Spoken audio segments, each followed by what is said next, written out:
What do you do when the day you've dreamed of your whole life unravels before your eyes? I stood in my wedding dress, the lace clinging to my skin like a promise that was starting to feel like a lie. The venue, a rustic barn draped in fairy lights, was half empty. Rows of chairs, meticulously arranged, stared back at me, their emptiness louder than any vow. My fiancé, Tom, squeezed my hand, his eyes searching mine for answers I didn't have. Half our guests, friends, family, people we'd laughed with over coffee and late-night call hadn't shown up. No explanations, no apologies, just absence. The morning had started with hope.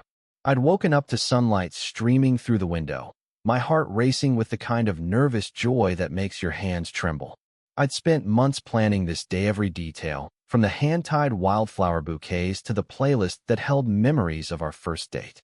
Tom and I had met 3 years ago at a community book club, bonding over dog-eared pages and bad coffee. He was steady, kind, the kind of man who made you believe in forever.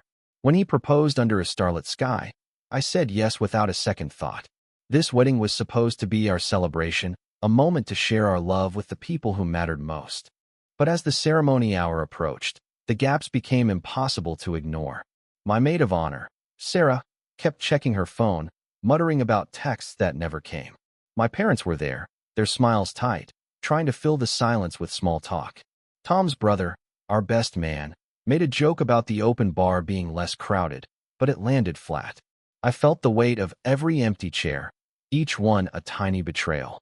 Had we misjudged our friendships? Were we not worth showing up for? The questions gnawed at me, but I pushed them down. This was our day. I wouldn't let it crumble.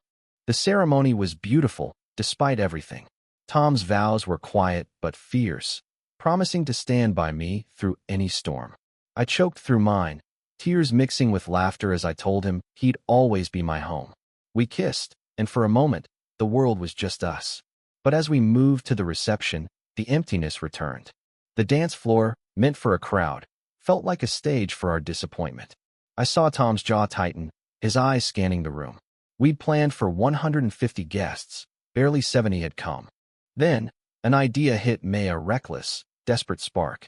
I grabbed my phone and opened the local community app, the one I used to find book clubs and farmers markets. My fingers trembled as I typed. Half our wedding guests didn't show. Our hearts are full, but our venue isn't. If you're free tonight, come celebrate love with us. Food, music, and an open bar. Be our guest. I attached a photo of Tom and me, mid-laugh during our first dance, and hit post. Sarah raised an eyebrow, but I just shrugged. What did we have to lose? Within minutes, notifications flooded my phone. Strangers commented, "I'm grabbing my tie, and can I bring my kids?" By the time we cut the cake, people started arriving. A college student in a flannel shirt, a retired couple holding hands, a single mom with her giggling toddler. They came, one by one, filling the barn with unfamiliar faces and warm smiles. A man named Javier, who owned the taco truck down the road, brought his guitar and played a soulful rendition of Can't Help Falling in Love. A woman named Lila, who'd seen my post while scrolling at a coffee shop, taught us a line dance that had everyone laughing. By midnight, over 300 strangers had joined us, their joy transforming our half-empty wedding into a chaotic, beautiful celebration. The night blurred into a kaleidoscope of moments. Tom twirling a little girl in a sparkly dress, my mom laughing with a group of strangers over shared cake, Sarah leading a conga line through the barn. My post went viral, spreading across social media, but the real magic was in the room. These people, who owed us nothing, showed up.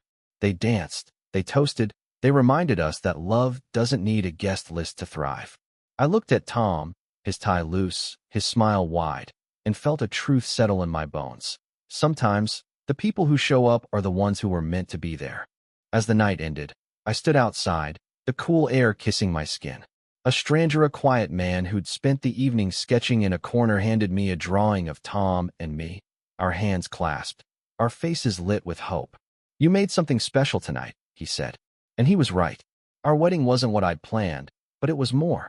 It was a reminder that love, like life, finds a way through empty chairs, through unexpected guests, through the courage to open your heart to the unknown.